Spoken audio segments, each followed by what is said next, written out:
Welcome to Your Need to Know. I'm your host, Catherine Reed, and today we are talking with Genesys Works. This is a program that is national and has 6 locations, one of them here in the National Capital Region.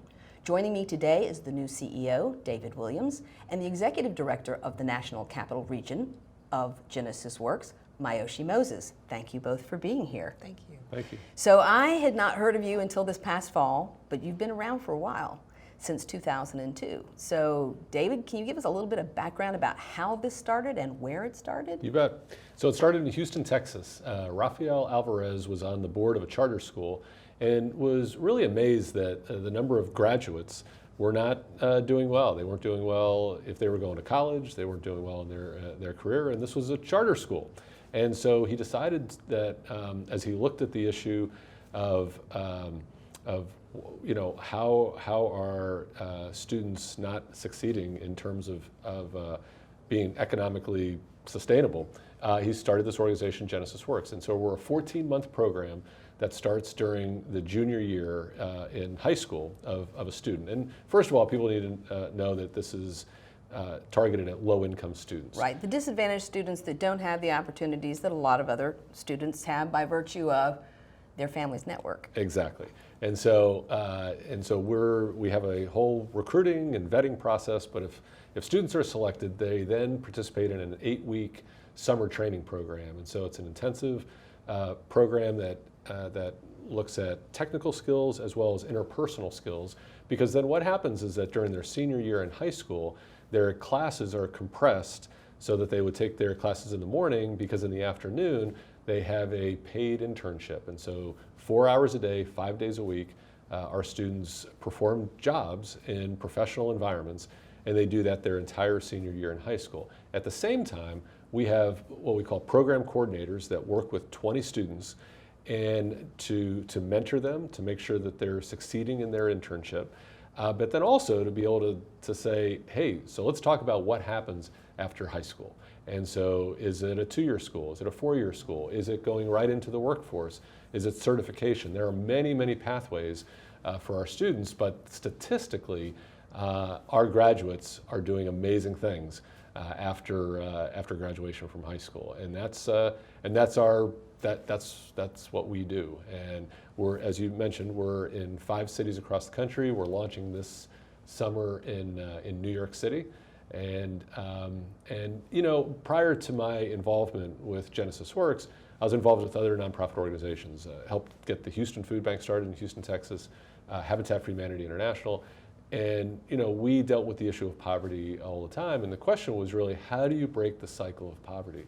And I think that one of the things that we're seeing is from studies that have been done around our graduates that 5, 10, 15 years after our program, our young adults are very successful in the work environment, and that makes us very happy. Absolutely. They have, when they graduate, about 5 years after the program, they're earning a median average salary of $45,000 to $50,000. That's amazing. It's incredible, and it really speaks to the success of our program.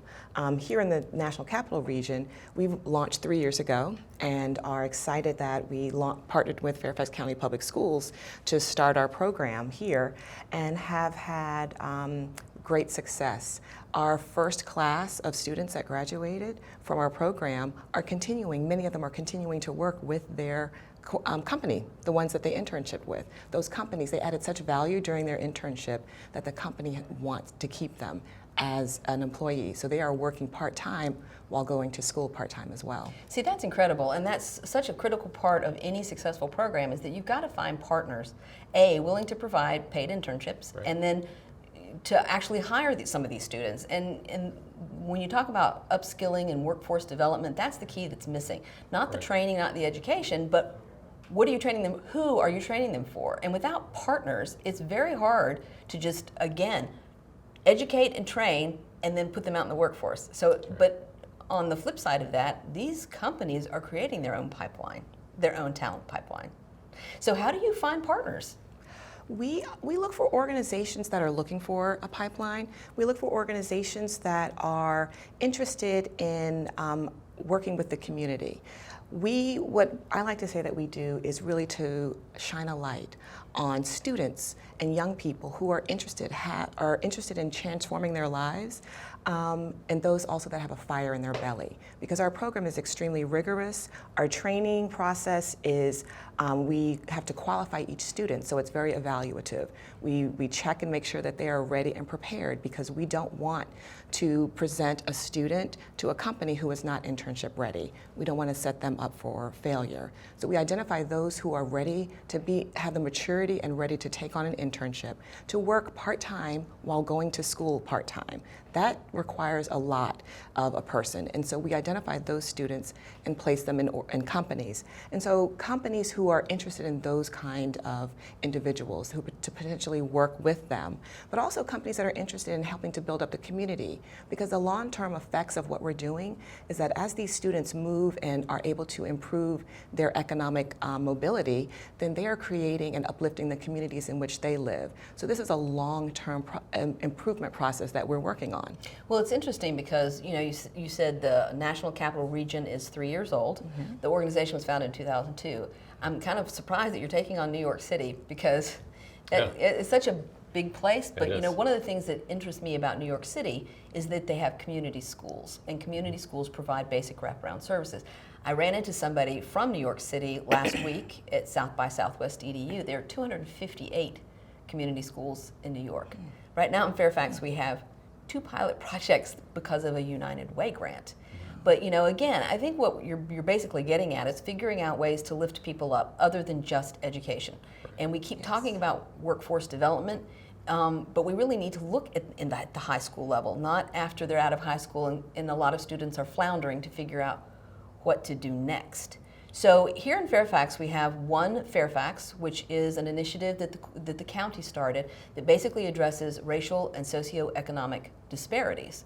And this fits very nicely under this lens. Really, it's a lens to look at how we can meet the needs of everyone in Fairfax, not just the affluent Fairfax that so many people have heard tell of across the United States, but the other Fairfax that has a lot of invisible poverty and people who struggle. Tell me a little bit about transportation, because I talk a lot on this show about the fact that we don't always talk about the things.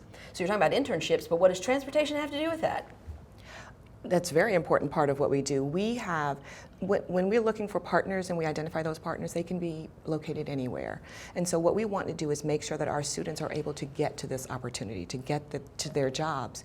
And so we've partnered with Fairfax County Public Schools to help provide our students who are part of this program the means to be able to use public transportation to reach their work environment. Yeah, so the county bus system and Fairfax City bus system have bus passes for middle school students and high school students with their parents' permission. Yes. What about in other areas of the country? I mean, what are some of the hurdles that other students face in different cities? Right, so transportation is certainly one of them. If you think about places like Houston, Texas, Minneapolis, St. Paul, sprawling. Yeah, transportation is huge. Believe it or not, in San Francisco, it was a big challenge for us as well, because we were in Oakland, we're in San Francisco, we're down in Silicon Valley, and so anyway, transportation is certainly one. I think another one is, and we have this a little bit here, where the increase in minimum wage is. So one of the beauties of our model is that we don't have to raise 100% of the funds needed to run the program. There's an earned income component. So the companies pay for these students, and a portion of that goes to Genesys Works. But the challenge is that in a lot of these cities, minimum wage is now really bumping up, and so New York City, we're at $15, and so the amount that we can then bill a company is limited, and so we have to be able to fundraise more effectively. So I think there's a financial challenge as well, and then.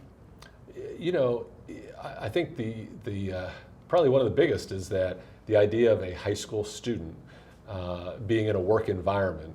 I mean, this is where serious work is done. Trying to convince business leaders that, look, this is not a shadowing opportunity. Right. This isn't something where people are getting coffee or making copies. I mean, they have serious jobs. But when you have an internship that is that long, because anybody in a new position is going to be, the first couple months, you're just trying to get the lay of the land. But I'll tell you what, after 2-3 months, our students are adding value. And we know that because so often companies end up Hiring wanting to them. keep them. Absolutely. Yeah. So that's, but that I think that initial high school students, that is something that we have to overcome. You know, it seems like, you know, this is a social contract between the program, the students, and the companies providing internships. Everybody promises to bring their best selves. And I think expectations are important. I think raising the bar. Again, at this conference, I heard so many people talk about the fact that we don't expect enough from students, kids who have been historically disadvantaged. We don't expect enough. We don't raise the bar high enough because they're capable of it. So I love the concept of this and the fact that everybody is bringing a commitment to this program. Absolutely. And I'm sorry. No, I was going to say absolutely. And one of the things we like to talk about is that our students earn these internships. We don't give them to them. They have to work hard, they have to be committed, they have to be dedicated, they have to show up every day for training during the summer. They have to do their homework, they have to do all of this. And then they have to demonstrate that they're capable during the internship. So every day they're earning it. The expectation is that they're going to do what they need to do to earn this and keep this opportunity. We're not giving them a handout in any way. See, I think that's important too, because there's a lot of criticisms around programs that identify disadvantaged or marginalized populations. There has been a lot of criticisms about quota systems. And so I think you're making it very clear you're targeting a population, but within that, it's still an earned opportunity. Absolutely. That's right. Yeah. And what do you find in other parts of the country as far as, like, San Francisco is such an expensive place. You know, what I think people don't understand about internships that is if you're not paying an intern, then it's costing them money. It costs them money for transportation, costs them money for lunch, it costs them money just to take advantage of being in an internship. That's right. And we're going to go to a break in a minute, so before we go to the break, I just want to say that when we come back, we've got 13 minutes for you to tell people how they need to be involved with what you're doing, whether as a company offering internships, financial support, or other volunteer types of positions, because I think this is something where people can see that you're making an impact and how can people be involved. So please, join us after this break when we come back and talk with David Williams, who is the new CEO of Genesys Works, and Mioshi Moses, who's the Executive Director of the National Capital Region.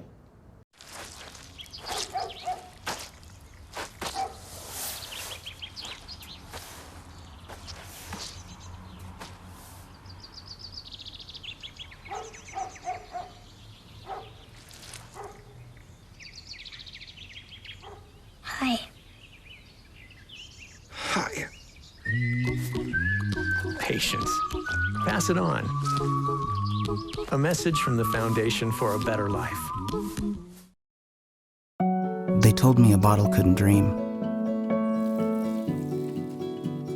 That I would never become a superhero.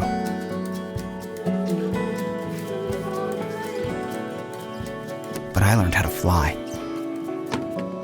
Just to come back in a new disguise and be the hero that I've always wanted to be.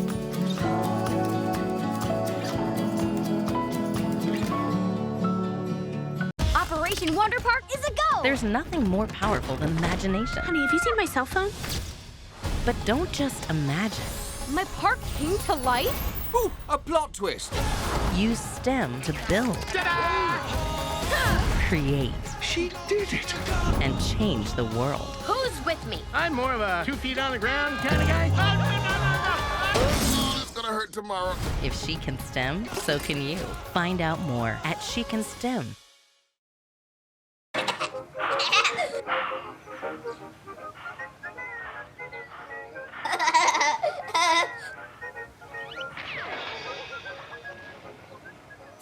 I surrender, I surrender.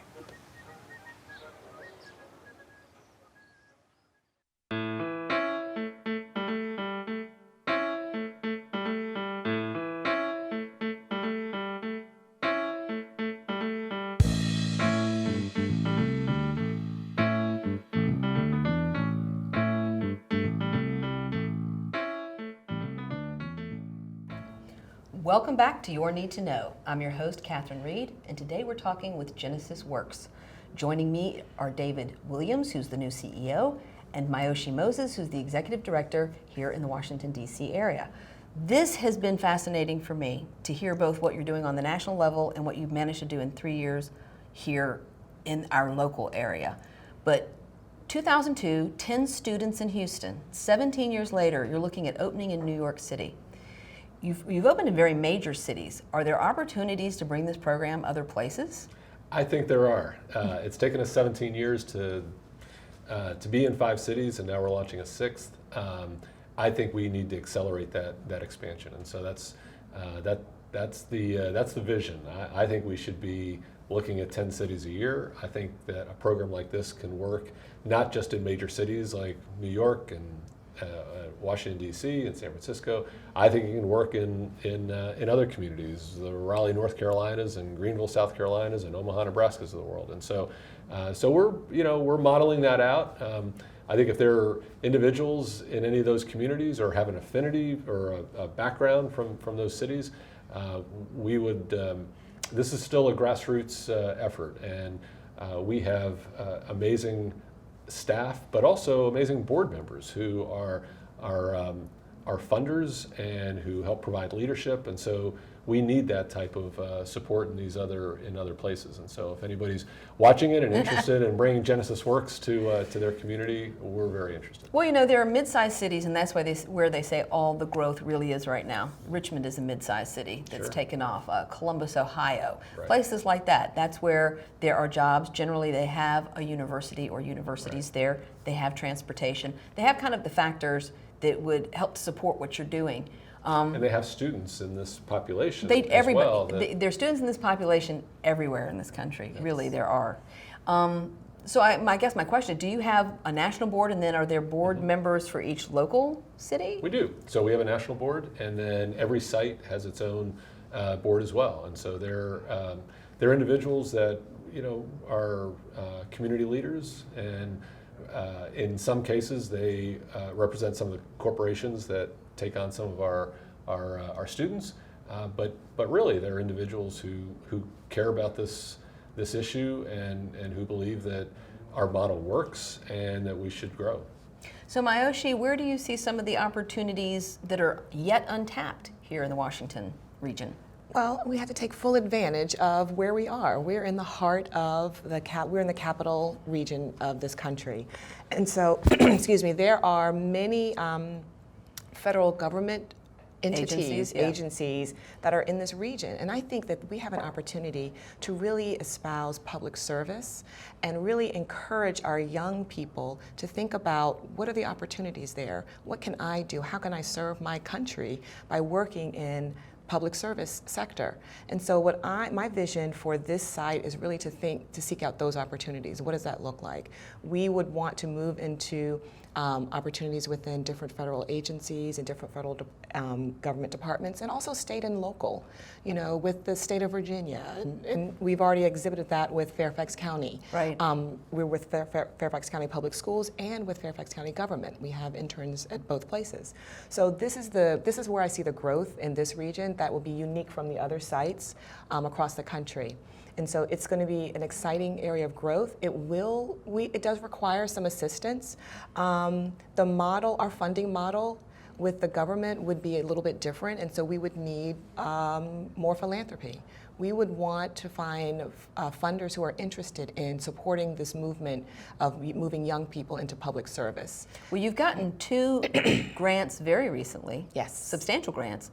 To me, that is an indicator that somebody thinks Genesys Works of the National Capital Region is a good investment. Absolutely, absolutely. We received the Jack Kent Cooke Foundation gave us a 2-year, $120,000 fund, a grant, and then we most recently received $1 million 3-year grant from the Clark Foundation. So we're very excited about both of those, and what that absolutely does, it it validates our program, and it ensures that those who out there, there are people out there who are watching us and seeing the work that we're doing and seeing that we're having an impact. And so my challenge for this year is to make sure that everyone knows who we are, because I've learned that not everyone knows who we are. Like I said, I didn't know who you were until the fall. So, and you're just kind of like, how did I not know you were there when this is a focus of work that I do, and in the work that I do with Fairfax County Public Schools and the work I do with other nonprofits, you were under my radar. Yes. And if I don't know who you are, there's probably people who don't know who you are. Exactly, and so we want everyone to know who we are, not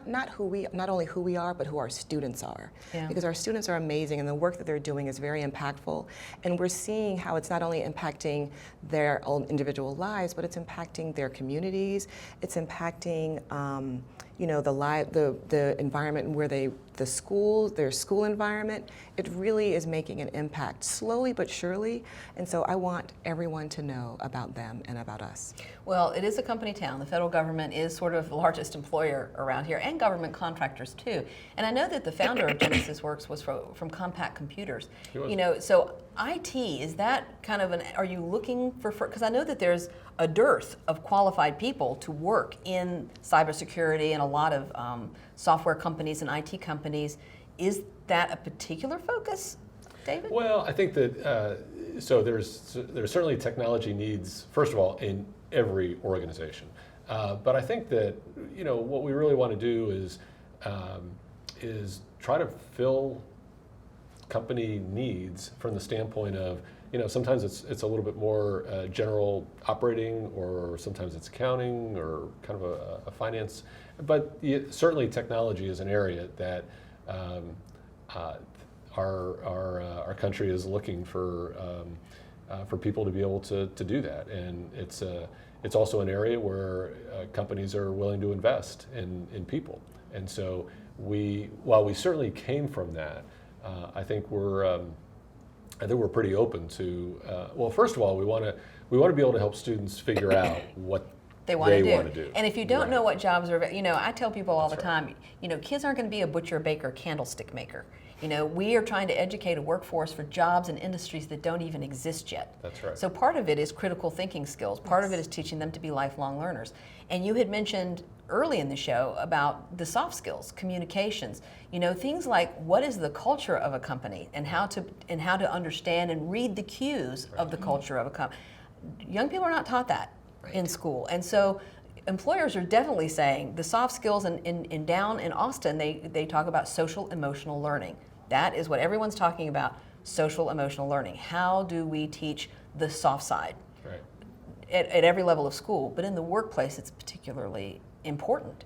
That's exactly right, and that's a big part of our summer program. That's Absolutely. why it's 50% is some of the technical stuff, and even the technical, it's really, it's pretty general. Foundational. Foundational skills. But the soft skills, that's what we get the feedback from the companies and from our students that, and you can tell. You meet with some of these students a year later, and there's a level of confidence that they have that came from that training and from the experience.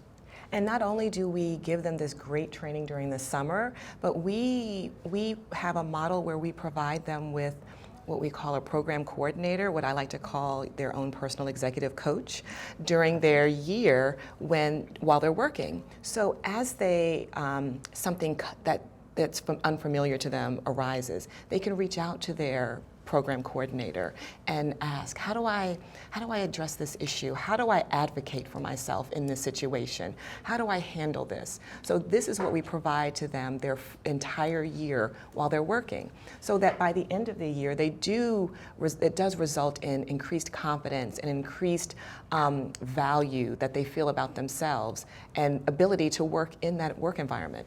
And I think that is a coach and a mentor.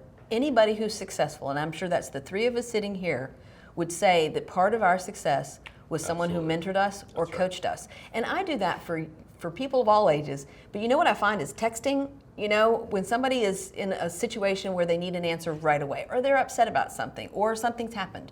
being able to reach out and say, what should I do? Or what should I say? You know, having that kind of relationship, and you really find that in the workplace in a way that students can't imagine. I think when they're in high school that there'll be some adult in their life who will have that relationship with them. I think one of the things that we find from our students, which was shocking when I first heard it, was how nice people are in a company environment. Because a lot of times, you know, if you think about, all right, where do they get their impressions of what it's like to work in a big old skyscraper, right? And you know, a lot of times what you see on media is really just not that great. And so I think that's one of the big ahas that our students find, is that, you know what, there are people that want them to succeed, that care about them, that will mentor them, that are looking for opportunities to be able to make an impact in a young person's life. And that's, you know, that's nice. It's nice to be able to, because, you know, again, some of our students are dealing with some pretty tough stuff. True, and you can't be what you can't see. And I can remember it used to be take your daughter to work day, and then it was take your child to work day. And I think under President Obama, he suggested that we should take somebody else's child to work day, because if your parent is in a job and that's all you've ever seen, then you can't imagine what some other career, what other opportunities look like. That's right. And so I always thought that was a great idea. Don't take your child to your job, switch off with a neighbor, and, you know, and show young people what other career opportunities are. Absolutely, and that's what we do. I like to talk about what we do is presenting an opportunity to a young person who may not have seen anything else. We're presenting a different world. You know, one of the things I like to share with about our summer training is that it's almost, we're helping them walk in a foreign country. What is the language? What are the norms? How do you dress? How do you advocate for yourself in that environment? What does that look like? Because a lot of these students, to your point, may not have ever seen anybody who has done that. They don't know, they may not have seen their mom dress up because they're going to meet, you know, the president of the company that day. So they don't know that that's what you're supposed to do. So that is what we do. We put ourselves in their shoes, and we walk the walk with them, and we want to make sure that they have all the tools that they need to be successful. And I think the key here is scaling, because anytime you have a program that works, it's can you scale it? Yes. And it seems to me that you're doing that fairly well. Well, right now I would say we're not. I think a city every 3 years is not. So we're going to ramp that up. And we're going to ramp that up. I think the good work that's been done is the fact that this is a model that works, and we have 17 years of that. And in some ways, that's the hard part. So the fact is that we've got something that works. Now it's how can we It's really ramping take it this up. across Well, the I'm country? glad that you were both here to share this with me, to share it with the people at home, to get people excited about the fact that they can be part of what you're doing for high school students here in Fairfax County, in the nation's capital, and across the country. And this is what you need to know.